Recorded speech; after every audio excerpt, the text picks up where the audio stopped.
How many people in total did you help die? It's around 130. Around a little more than 130. Right. You're not sure of the exact number? Well, I was helped by a colleague, a psychiatrist, who joined me near the end. The only doctor who offered to join me. In fact, the only doctor who would all cooperate with me. And the first time you did it, who was the first? Janet Adkins was the first. And that was in a van? In a van. Why in a van? I couldn't find a place. I tried nursing homes, churches, you didn't want to do it at your clinics. apartment? No, because the police would raid the apartment, clean it out. And I didn't want to involve anybody else in it, like the landlord. I mean, what is that like, to end somebody's life in a van? Well, you're not ending the life. I didn't do it to end the life. I did it to end the suffering the patient's going through. The patient is obviously suffering. What's the doctor supposed to do? Turn his back? If he's a coward, he is. But a lot of doctors do that. Well, they're cowards. Doctors are cowards, you know that. They won't take anything that's going to hurt their income or their reputation. Anything that's possible, any legal thing that's going to possibly be damaging. I mean, do you have nightmares about it? Did you ever feel? No. I don't think a doctor should have a nightmare about any medical procedure, or else he's not a doctor. Did you find it sad? Well, of course. You don't like to end a life. Look, if somebody's got a cancer of the bone, of the hip, you don't take the leg off at the joint, in the hip joint, because you want to do it. I says, I'm going to take that leg off. I can't wait to take that leg off. No. The leg has to come off to help save the patient's life. Unfortunately, it entails the loss of a leg. But a lot of people, as you know, I mean, say, look, you're playing God. That shouldn't. Well, isn't the doctor who takes a leg off playing God? You're saying doctors play God all the time? Of course. Anytime you interfere with a natural process, you're playing God. God determines what happens naturally. That means that when a person's ill, he shouldn't go to a doctor because he's asking for interference with God's will. But of course, patients can't think that way. They want to live as long as possible and not suffer. So they call a doctor to help them end the suffering. Are you a religious man? No. Do you believe in God? I don't know. Is there a God? Look, I'm a scientist. A doctor is always a scientist.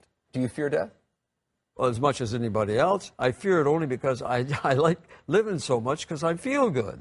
If you were ill, if you had a terminal illness and were in pain, would you take your own life? If it was unending pain and there's no cure, of course. I'm doing this for me. See, it's my natural right. That's in the Constitution, in the 9th Amendment, which is ignored. I have a natural right to do whatever I want with my body, anything, as long as it doesn't affect anybody else or any other property, and I give permission, myself permission to do it. That's true of anything. I help a patient only with his permission to do what I think is necessary, and it's all laid out in detail to the patient. Do you think you've had an impact? Do you think you've been successful? I think this film may have an impact because it's very emotional and very powerful. But it helps the issue, and that's what counts. Whether it helps me or not is irrelevant. And I like that because it helps the issue. You use different ways of ending people's lives. Yes. At first, what did you use? I had to devise a way to do it. The patient was quadriplegic who wanted a doctor to come and help him die. I says, look, I can help you, but it's illegal. So I've got to find a way to do it legally. And I'll get back in touch with you. And in the meantime, I was working on a way to do it. So you basically just came up with an idea in your mind to make a machine. That would save me from having to do it. So a machine that would allow the person to actually end their own life. That's right. I would set up the machines, all the solutions and everything in the intravenous line, and then the patient would hit a switch and start everything flowing. Later on, you started using a gas. Yeah, because they took away my license for the controlled substance. So you couldn't get access to... No, so they made it harder for me and harder for the patient. But that didn't bother them. See, they don't care about the patient suffering. See? So you actually, so what, you would put something over their head and give them a gas? No, we first tried one case with a thing I devised over the head of a plastic that's you could see through, transparent. Right.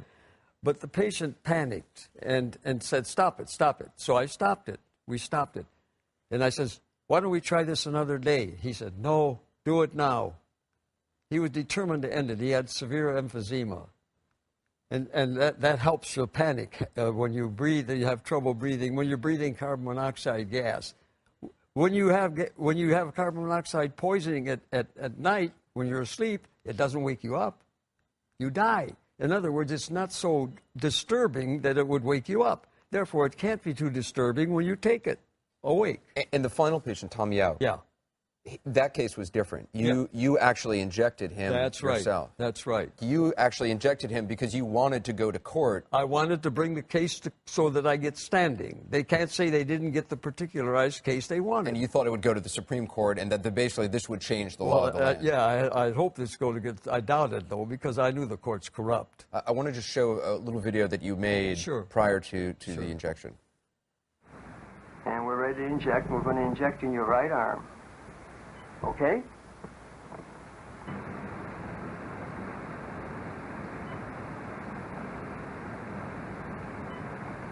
Tom? You asleep? He's asleep. When you see that, what do you think?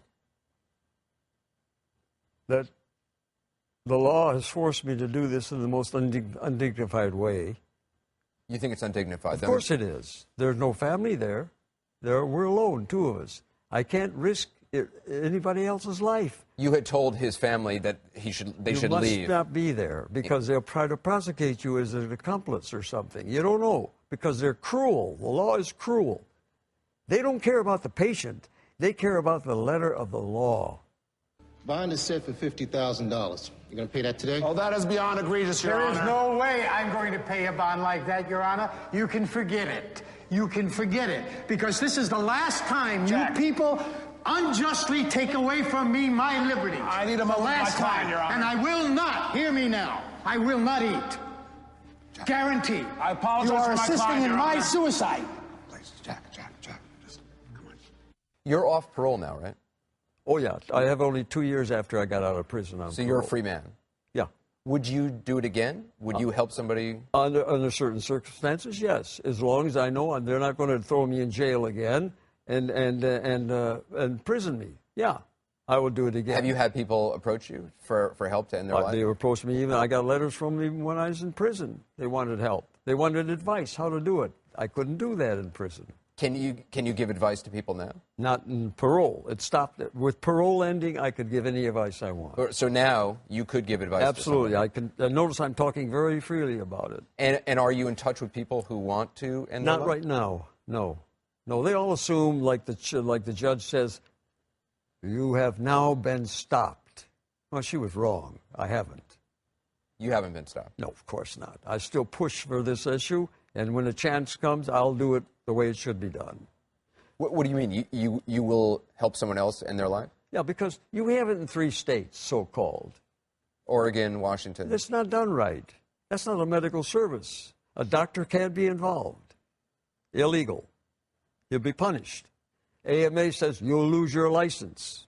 Scares the hell out of them. So will you build another machine? I don't need a machine.